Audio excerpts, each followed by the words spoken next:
Welcome back to another recording of the Elevate Media Podcast. I'm Chris Anderson, your host. And today we're going to be diving into sales, how we can do it better, how we can maybe close some more deals. We're going to be talking to an expert in this area. This guest, he's been a salesperson, sales leader, successful entrepreneur, marketing sales executive, President's Club winner, speaker, author, amongst many other things. He's worked alongside Dan Kennedy, alongside some marketing educational courses called Sales Mastery. And yes, we're just excited to be able to learn and dive into today's episode. And today we have Nick Loise on the show today. Nick, welcome to the Elevate Media Podcast. Chris, thanks so much for having me on. Thanks for that warm introduction. I always blush every time I hear somebody say all those accolades about me, and it's too long of an introduction for sure. But thank you so much, and thank you for the work that you're doing. Love the podcast. Love who you work with, your audience, and all the work. And listen, I've done a lot of events, and your media team can make you or break you. Your AV team can make you or break you. And, you mentioned Dan Kennedy, every time that he couldn't get his overhead projector to work, we heard about it on stage for at least an hour. So absolutely love all the work that you're doing. I appreciate that. So yeah, kind of to dive right into it. Sure, let's. The sales and everything. What was that like with Dan? Obviously, I'm sure he was particular about things. But what was that experience like for you? Well, first, Dan was always a gentleman.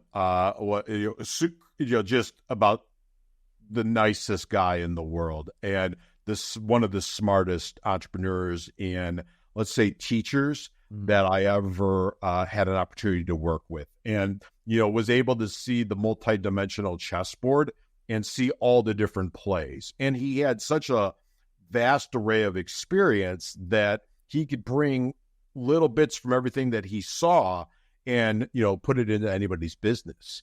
And it was such a joy, right? I was a member first, right? So in 2006, I left corporate America. I was a VP of marketing and business development and started an agency, right? Because, it was like a mountain to climb. It was time to do that.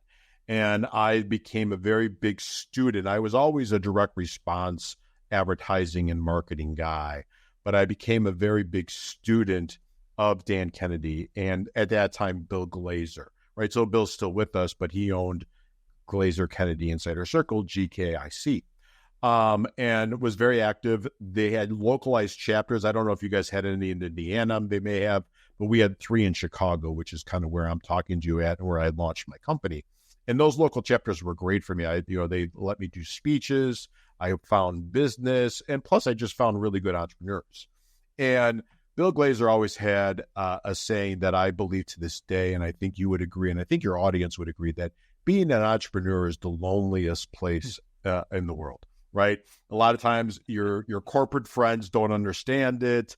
Your spouse or significant other, maybe you share or don't share all the problems that you have, and you can't talk to your employees. So they created a phenomenal community. And in 2012, I had taken on some investors. We had gotten some angel investments, some venture capital as well, some partners. We had bought a bunch of other agencies and some publications and some franchises. So I had kind of created a little mini conglomerate. We had been doing it for 6 years. Everybody kind of wanted to get their money out. I understand that. So we sold the agency. And at that time, the private equity firm that owned GKIC, which was now just Dan, was doing a search for a VP of sales. And a recruiter who I actually was reading his newsletter, right? So his e-newsletter. So some of your staff, or not your staff, but your listeners may have an e-newsletter that they go out. And he said, these are some of the searches that I'm working on. And one of them was information marketing business, right? Or coaching and consulting business. And I always had been fascinated by that. And so I just gave him a call and I said, hey, here's what I've done. Here's what I'm doing. Here's what my best years look like. Here's all my experience. And I go, the company that you're doing sounds like it's for GKIC. If it is, and Dan Kennedy's company, I would love to talk to them. It turns out that this guy was a personal friend of Dan Kennedy, and that's how he got the search, right? So his name was Stan Ballou, and he was an old-time sales trainer, but also was doing some search work. And so I got the gig, and I did that job from 2012 to 2020, right? So for 8 years, and I was a VP of sales, and then became the president.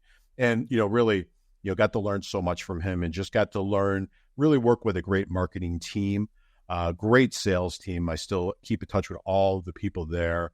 And it was, and a lot of the people that were our members, right, or our prospects or people that we deal with, really are still friends to this day. So it was a great community for me. It was a great thing. I learned so much. If you haven't read any of his books, go out and get a Dan Kennedy book, please. If I have no stake in it, so it doesn't matter to me. Become a member, right? They'll probably give you a couple months free of the newsletter. And if you go on eBay, you could probably find some of his info products very inexpensively. I'm sure he hates me saying that. But it's a good place to start. I do believe that every entrepreneur should have magnetic marketing, which is their flagship product. I think every entrepreneur, at the very least, should read the book, get that on Amazon, or get the product and understand that. And I think especially the folks that we're dealing with, that, like new coaches, right? New consultants, new content creators, or information marketers. I call them information marketers. That may be an old school term, but that's kind of what they are. They create and synthesize information and market and sell it to the marketplace, whether that's done in a coaching basis or an e-newsletter or a physical newsletter or courses or books or whatever. Gotcha. And I think it goes back to sales, right? And kind of how we started this conversation. You're really defining your ideal customer profile. Really understanding your ideal customer profile is the first step in anything, in sales success, and in magnetic marketing, which is Dan's forte, right? So it's the market, it's the message, and we'll get into that, and it's the media. Well, for some people, knowing the market intimately, right? And sometimes they've come from the market, right? So maybe they were a lawyer and they were really successful at being a lawyer, and now they want to coach and work with other lawyers, right? Or in the work that I do, they were a sales leader, right, for many years, and a sales manager and an individual sales producer. And now I work with sales teams. That's what we do, right? And so I kind of understand the market. And it doesn't matter what industry they're in, selling is selling is selling, because you're selling to people. Next, you have to understand the messaging, right? And so for salespeople, it's your scripts, it's your opening scripts, it's your really good discovery scripts, it's your closing scripts, it's your follow-up scripts, or it's your follow-up emails. It's your LinkedIn outreach messaging. It's your cold messaging and your warm messaging, and all scripts are created equal and differently, And so I was just working on this with a client, and it's with their appointment setter. And she was using the same scripts for cold outbound versus inbound, right? And you can't, right? Because it's a different audience. It's different people, and they're all at different things. So it's your market and your message. Yeah. And then your media, right? And so for salespeople, the media is pretty simple, right? It's the phone. Nowadays it's VoIP, right? It's texting, it's LinkedIn outreach, it's cold email outreach, it's email outreach, right? You could probably do some things on different, for some of your people, it might be Facebook messaging, Instagram. Yeah. Certainly we're watching TikTok and trying to understand where that is. Yeah. For business owners, right, you have to look at everything, right? So it's Google, and I would be very heavy on that. There's probably a lot of stuff on YouTube, especially for content creators, that you could use. I'm in the B2B space. I'm in the traditional business space. So I spend all my time on LinkedIn, right? But I would really understand Facebook. A lot of coaches and consultants and, new startups are on there. And it's really, now that we've got that triangle, we figured it out. It's how much does it cost me to get a lead, right? What's the cost per lead? How much does it cost me to get a sale, right? So what's my cost of acquisition of a customer, and how much can I afford, right? And then therefore, what's my value chain, and how much can I invest? New people starting out, they may not have it. So they can't make the financial investment, or they don't feel comfortable because they haven't tested out their messaging. So they have to do a lot of groundwork, right? Yeah. And maybe it's going to referral sources. Great way to grow a business, right? Great way to break into a marketplace. Maybe it's getting on podcasts like this. Maybe it's giving speeches, being active in local chambers of commerce or like alignable groups. I don't know where I sit on them. I have a client that we teach people to create, to get into the marketing agency. Okay. We have one member that her business is all from alignable, right? So she's huge on that. So, I would, if I was starting my business today, listen, there's so many different sources, right? And that's good and bad. And you laugh, right? But you know that that's bad too, because you could spend all of your time on the wrong source, and get the wrong lead. Right source. Like, how can we go about finding, for those who are trying to figure it out, the right source to be on? You got to test, right? Yeah. You got to test. And sometimes I'm if the whole world is zigging, I want to zag kind of guy. Yeah. Right. And so right now, I'm sure everybody's Facebook feed, listen, my Facebook feed is filled with coaches and consultants and that. And a lot of that is just because I'm prospecting. A lot of that is because I'm looking at my clients and what their competition is, and I'm shopping them. Right. And so, but if I was starting a new business, I think I would be spending as much time as I could as understanding YouTube, right? Because I think that's the great unwashed masses. The work you do in video, probably, I would get a really good videographer, either pay them for their advice of how to set up my video and how to set up different engagement devices and do really good work in that space, because you get a lot of SEO environments for that.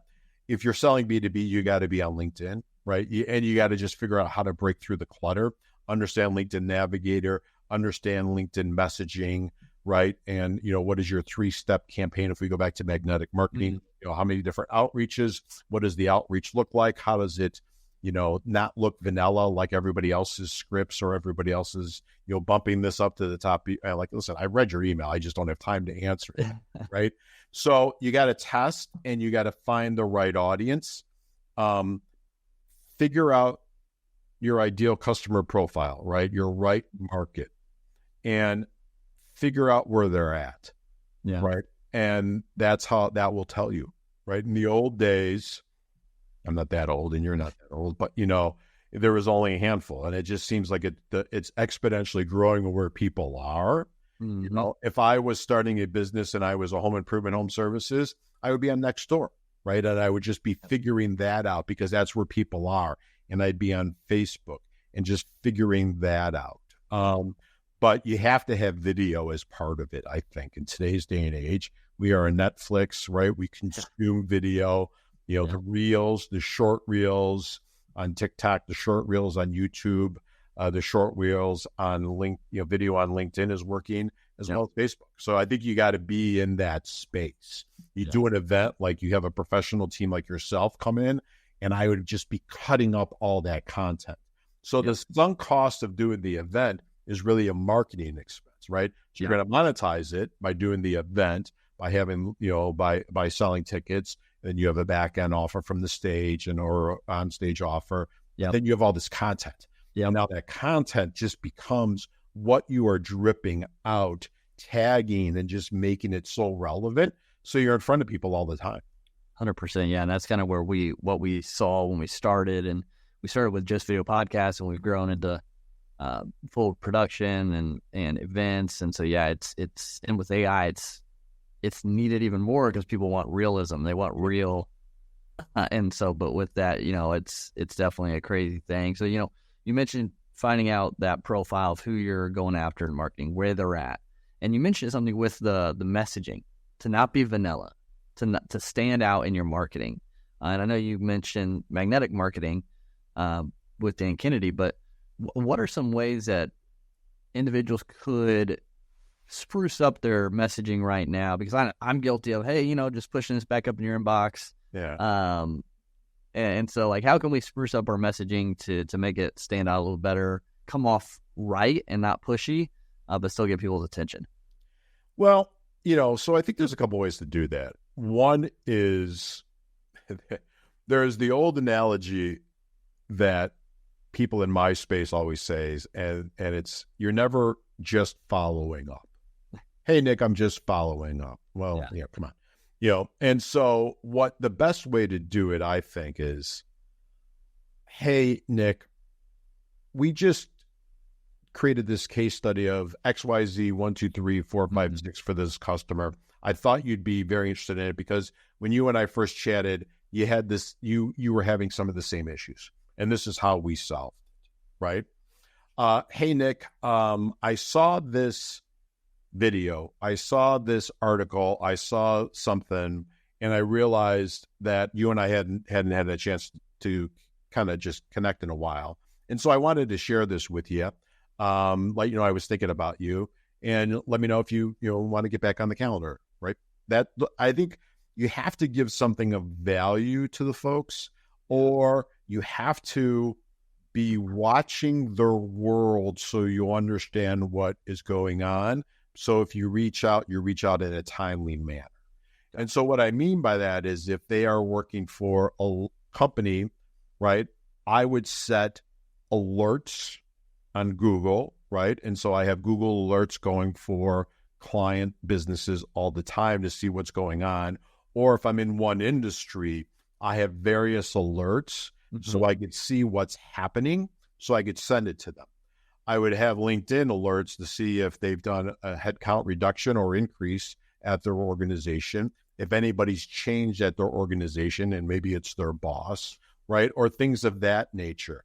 And so you have to use different things, and there's a lot of different ways to do it. It's so much easier nowadays, right, than it was, when I started selling in the 90s, right? So, we had to read the paper. We had to read Crane's business. Now you could just set alerts on Google or all the other, mechanisms.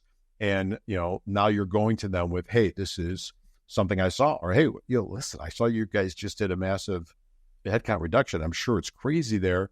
How you doing? Yeah. Be human with them. And then use different things to break through, right? So I think if you had a discovery call, and I call it a discovery call, fact-finding mission, whatever, a sales call, whatever you have with somebody, well, now you've had some level of bonding and intimacy, or hopefully you have if you've done it right. If not, we should talk. But now you could break through and, hey, shoot him a quick video. Hey, I was thinking of you, right before, I'm walking into Shake Shack, but I was thinking of you, realizing you and I haven't connected in a while. Hey, let me send this to you, right? I was thinking of you. Let's get on each other's calendar, right? Or break through the clutter with some shock and awe box, right? It's tougher nowadays because people aren't in the office as much, but in the old days, we could send direct mail to them. I could send them a book. Right. I could send them my book. If I was a coach or a consultant, I wrote a book, right? Or something of the nature. And just say, hey, listen, I was thinking of you. Love to get back on the calendar. We're, if you're still having the issue, we've done a lot of work to solve similar issues with XYZ 1, 2, 3, or 4, 5, 6. And it makes sense. Yeah. Leading with the value, I think, is important, especially like you said today. There are so many people out there doing coaching, consulting, providing something. You've got to stand out. And I think majority, not everyone, is just kind of doing the same. Hey, how you doing? This is what I have to offer, blah, blah, blah. Hey, just following up. And they're not leading with enough value. So if you Google best, and I don't even know if it's still around, go to YouTube, best salesman in the world. It's a gentleman that in essence sold vegetable peelers in New York. And this guy did so much money. They lived on like Park Avenue, right? And so in essence, he would just shave, vegetables and want to buy. That works for a $5 product, right? That works for a sea of humanity walking by that I'm just going to get a certain percentage from, right? It doesn't work in this business of want to buy, hey, buy my stuff. Right. It's got to be, here's your problem. I realize you got this problem. You need to solve this problem, because if you don't solve this problem, it's going to get bigger, right? Here's the solution. And hopefully my products and services are the solution for you. Let's now solve this problem together. Yeah. Pain is a bigger motivator than pleasure, right? But if it's a pleasure play. You got to figure out what it is and how big of the gap is. I say in my sales training, right? The value gap is how big the pain is and the solution, right? And so if I don't solve this, if it's only like this, well, I can live with that, right? But if it's huge amount of pain, right? If I've got a really sore knee from the treadmill this morning and it's not getting better and I'm icing it and I'm taking ibuprofen and it's now a week and now I can't walk, well, I'm getting myself to the orthopod. Yeah. But if not, well, maybe I could just roll it out a little bit, right? Maybe I just won't run as much or something of that nature. And so we just have to figure out where they're at and how we could solve their problems or provide them with phenomenal value, right? Giving them the best meal of their life with them and their mom for Mother's Day. That's more pleasurable. So that's not a pain play. That's a pleasure play. So the best way that people can do this is just, again, by doing research, right? Finding the pains, talking to people in the industry that they're serving. I think that's the best ways to do that. I think also, if you look at Taylor Swift, Taylor Swift knows her audience better than anybody else. Yeah. And Taylor Swift, I remember reading an article, would spend so many hours in forums of her audience, right? And I think that's the one thing that we don't do, and we're a little bit lazy. I would be in forums or Facebook groups or LinkedIn groups or whatever, where school groups nowadays, right, John? Now there's probably 80 more that I just don't know, right? But I would be in those forums and seeing what the problems are that people are posting and what alternative solutions to mine, right, are people posting. And is it a big enough problem and will status quo take over or will it motivate them to move me? And I would be doing that research, right? And I would be saying, okay, how can I fit myself in? How are my solutions? How can I be creative in the marketplace? Because right now the marketplace is very Me Too, right? Yeah. It's very, very Me Too. So how can I really be creative to break through? And if I'm just starting out, maybe I'm doing 2 or 3 or 4 projects or taking on these clients for testimonials and for case studies, right? And then I'm partnering with you and saying, I'm going to videotape these. And now I'm taking the videotape and I'm taking the words of it in transcripts. And now I got a written one and I got a verbal one and I got an audio one, right? And so you got to break through the clutter. You need the case studies. And there's a lot of different ways that you have to, kind of break into the marketplace if I was looking for my first, client. For sure. Yeah, I think that's a crucial thing. And you just have to do it to understand, because a lot of people just want to make it because they think that's what's going to be good for the market, and they fall short because they haven't done the research and figured out what's actually needed and wanted. If you are Steve Jobs of the world, you can figure out that the world needs what was the iPod, right, or the iPhone, or that type of thing. Yeah. But those are few and far between, right? And and I think if you could figure out, okay, well, the world needs X. Right. Okay, then let me bring X. But that's usually with a lot of research and development and can be bringing this too. This is a service, right, that people are providing or information that people are providing. And so you just, I would just go really deep on it. Yeah. So with that now, like if they've done the research, they kind of understand the pains or they really understand the pains and positions of their market. Now they're trying to, they got their messaging a little bit more creative. Do you see an average, touch points before a close? Yeah. Or, because I know the hard sell is I feel like kind of falling to the wayside a little bit just because people are, they're seeing it a lot. So.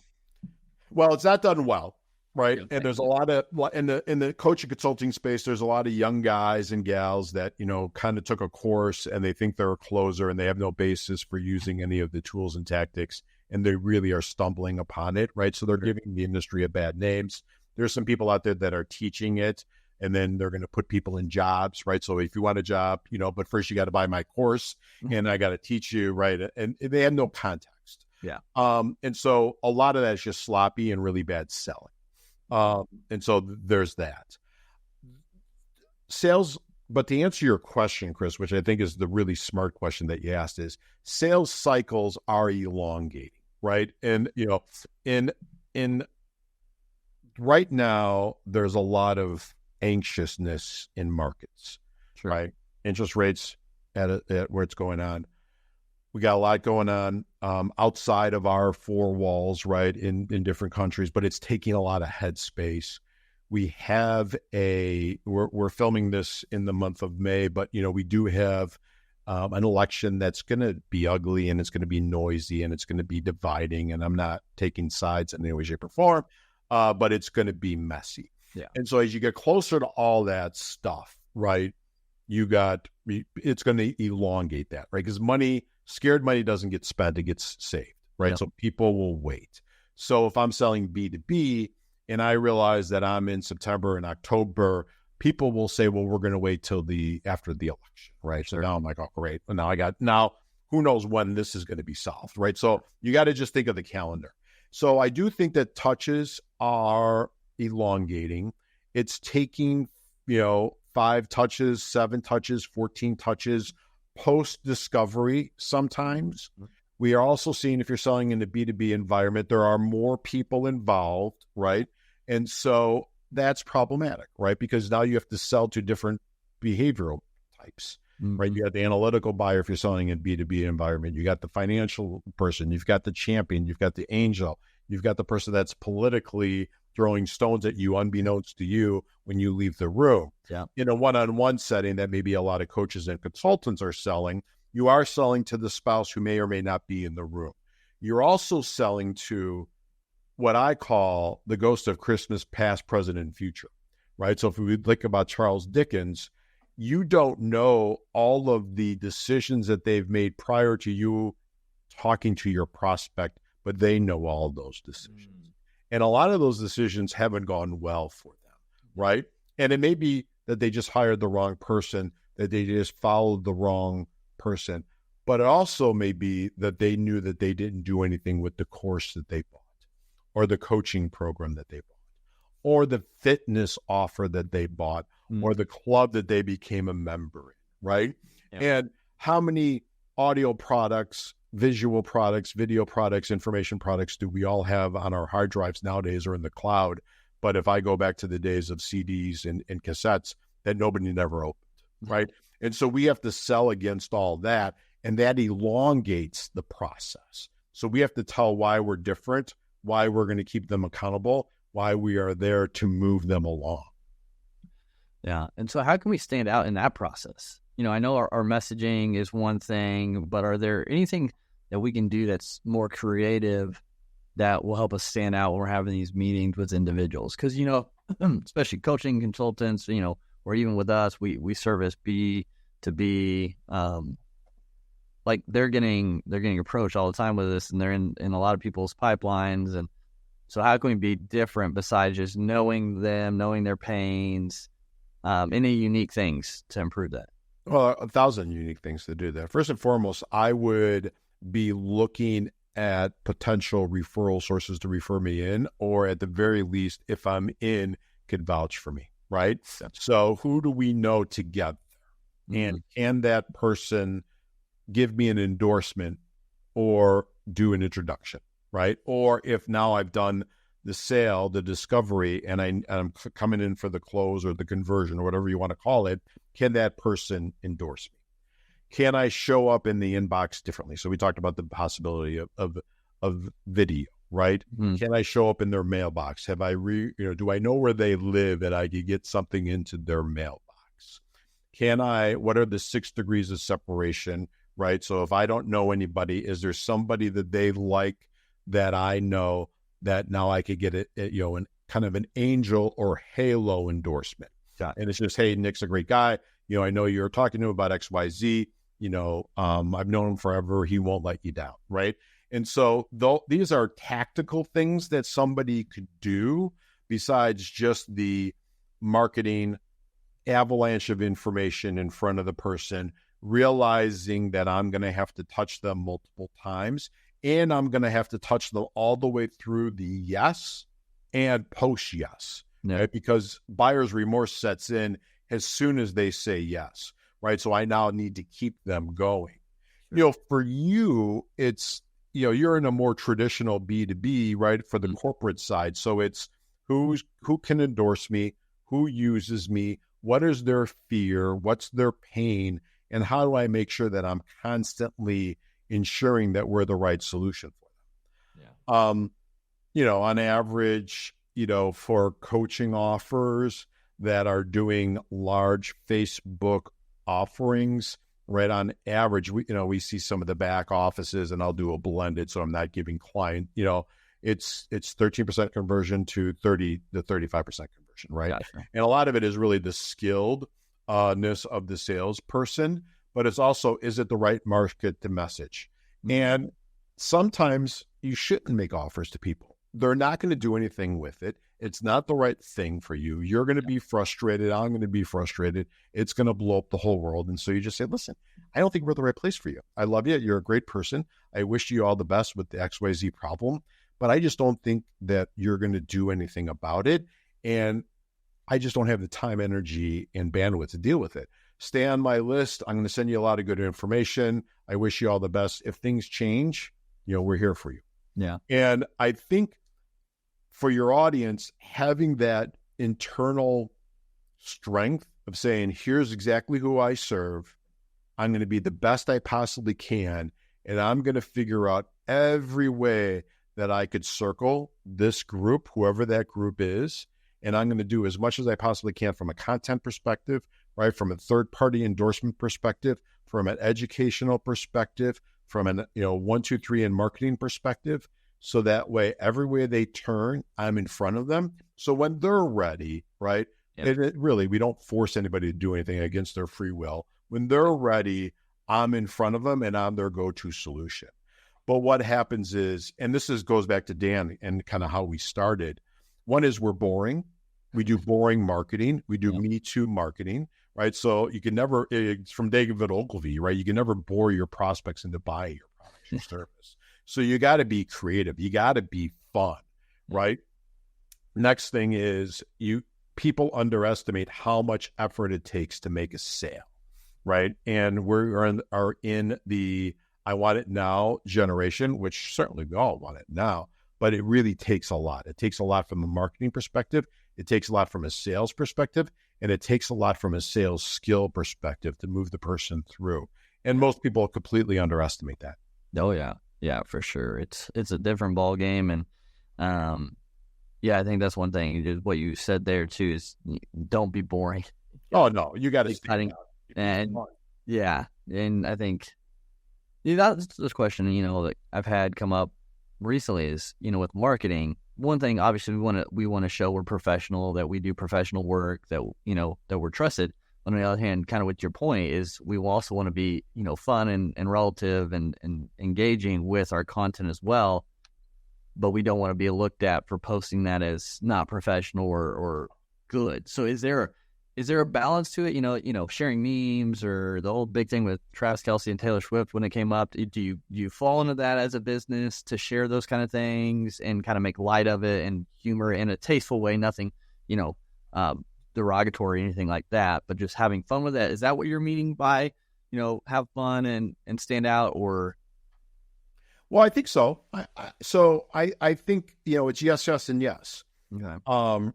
So listen, memes work, right? It's amazing that I say that, but memes work, and memes work especially in the follow-up process, right? Sure. I would definitely have a meme in there that I send to people. Right. Uh-huh. So does that work if you're targeting like bigger companies? It works in B2B. It works in professional services too. Even in like if you're targeting like incorporated 5,000 C-suite level people? I think if it's done in the right way. Okay. Yeah. If it's done in the right way, I think it definitely works. Okay. If you read the people on that are really understand the LinkedIn and LinkedIn engagement, right? And I'll use 2 examples. Okay. A video, right? Or like a heartfelt post, right? Or hey, this is what I see in the marketplace post gets more engagements. I have a gentleman that does what I do, right? We're a fractional chief sales officer for organizations, VP of sales. He's a fractional CFO, which is, financial for companies. Yep. He says he gets more engagement because he takes out clients, prospects, and referral sources. I think it's once a month for pizza, and we're in Chicago, so we got great pizza. Nice. Right? And he posts a picture, and they talk about the Cubs or they talk about that. He gets more engagement from that post than every professional level post that he could possibly get. And he's tied them all in, so now he's in all these logarithms, right? And people want to be invited to this pizza party, right? Because we all want to get to the cool kids table, right? Sure. We're social. We all want to get to that. So I think that's some of the stuff that I'm saying. Okay. It's the I got the mailing addresses for my prospects that I view are, and I'm sending them Halloween cards, and I'm sending them Thanksgiving cards. Everybody's sending them Christmas cards, right? Or hopefully everybody's doing that, right? And so now I'm doing that. I'm doing an oversized letter, right? Or I'm creating and it's very inexpensive to do with print on demand. I'm creating a magazine, right, about me and my clients and all the different things that we do. And we print those, and we only have to do one, but I just changed the cover out because nobody's going to really care about that much about the inside. They're going to remember, but I'm sending that to people, right? So now I'm coming into the inbox differently, and I'm coming into the mailbox differently. Okay. A client just sent me, and I don't have it, and I don't want to run, and get it. But, they send their client welcome box or their prospect welcome box, which is some stuff in it. Now, you got to have some margin in your business, right, to be able to afford this. But this goes back to how we started talking about it, and we started talking about Dan, right? Know your numbers. What's your cost of acquisition of a customer? What are you willing to spend for that customer? See, but nobody wants to do that, Chris. And we all just want to send an email, right? One email, and think that the world's going to lock down with their Visa and MasterCard for us. Yeah. Yeah. And it's not. No, I was going to say our best results we've had with going from a cold lead that we had just found online to actually becoming a client, it was like the shortest time frame one we had. There's two things with it. It was perfect timing because they were looking to create a video, but they're already talking to someone else. And I came in and I bought them lunch, met with them in person, brought them lunch, and paid for all that and had a good conversation. And they were surprised and shocked with it because no one's ever just bought them lunch for a meeting. And I wasn't even pitching necessarily what I did. I was asking them about themselves, their business, their pains, and then offering a solution at the end. And we had the second call and closed the deal. So yeah, again, but to your point, it takes time, it takes more effort, it takes more resources. And a lot of people, don't want to take that extra bit. They just want to do the easiest kind of thing and hope, Well, yeah. I mean, and I think sometimes the folks that are the gurus, if you will, and I hate that phrase, right? Yeah. And I use Peter Drucker. They call me a guru because they can't spell charlatan, right? But they make it sound easy, right? Or just do this or this. Yeah. But you don't realize and because you do the filming for them, the 52 takes they take, right? It's a full day to get 3 minutes of really good video, right? Or 30 minutes of really good video because all the different takes and the different angles, and we're going to try this, and we're going to, pattern interrupts and all that. And I think listen, if it was easy, everybody would do it, right? And in business, you have to be crazy creative and be thinking about how do I stand through, how do I break through the marketplace, right? So yours was great. I'm bringing them lunch. Let's have a conversation. And you might say, hey, listen, we got a 12 o'clock meeting. You and I both got to eat. I'm sending you, nowadays it'd be $30, right? $30 in Uber Eats, right? Or in DoorDash. Order lunch in, and you and I will have a Zoom. If you don't mind me chewing and you chewing, right? Yeah. And, or if you got to mean, hey, here's a bunch of stuff. I don't want to go through a pitch deck of who I am. I'm sending it to you ahead of time. Now how do you be different? I'm going to send you my pitch deck ahead of time. Read it, don't read it, throw in the trash. I don't care. I just want to figure out who you are, where you're at, what your problem is, and see if I could add some value. And if I can add value, then, I'm going to give you some ideas. Yep.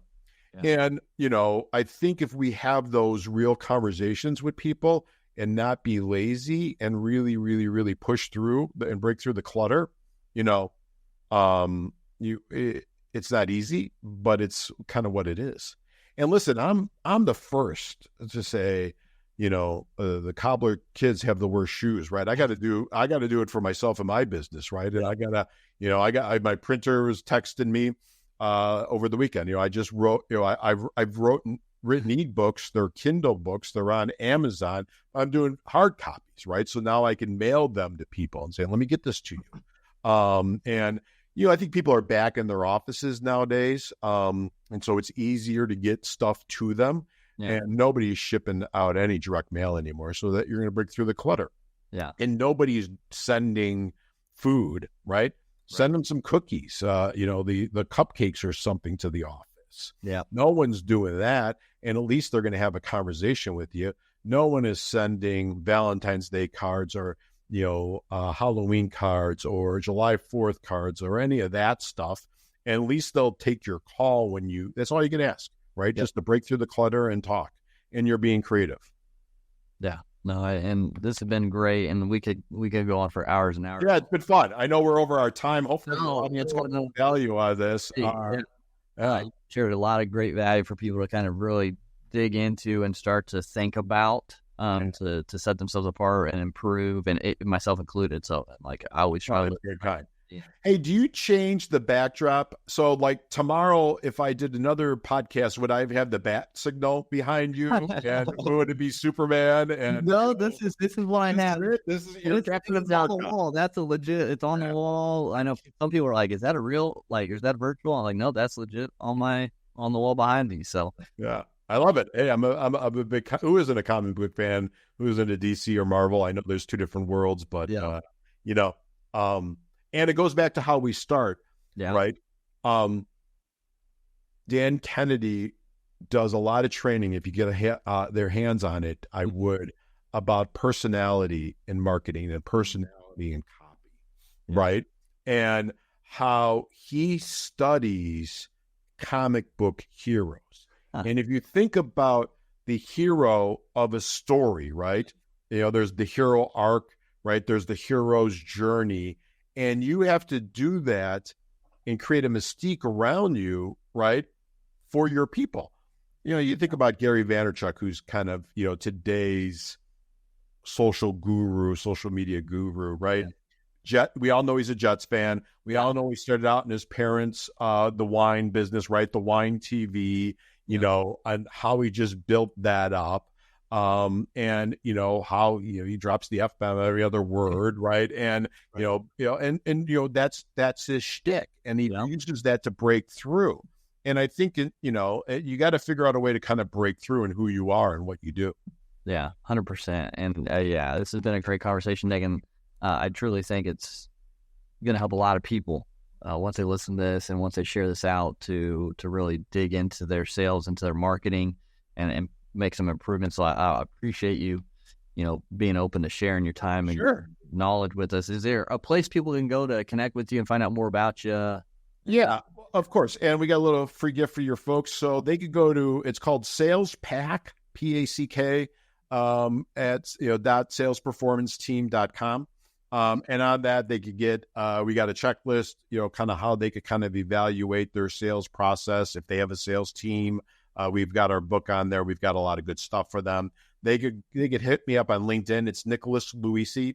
They could email me at nick@salesperformanceteam.com if they have any questions. And show me some love, show me some hate. Either way, I'm good either way. And, we'll start the conversation. But, most importantly, keep listening to this podcast, right? And you got a dream. You're trying to launch a business. It's not easy. We've all been there and realized that. So find a good community like Chris has created with the Elevate Media group, and just listen and execute and realize that, everybody started out very, very small. And it's a marathon. It's not a sprint. And I know everybody online is telling you it's a sprint, but it's not. Yep, 100%. So again, Nick, thanks so much for everything, and thanks for being on the Elevate Media Podcast today.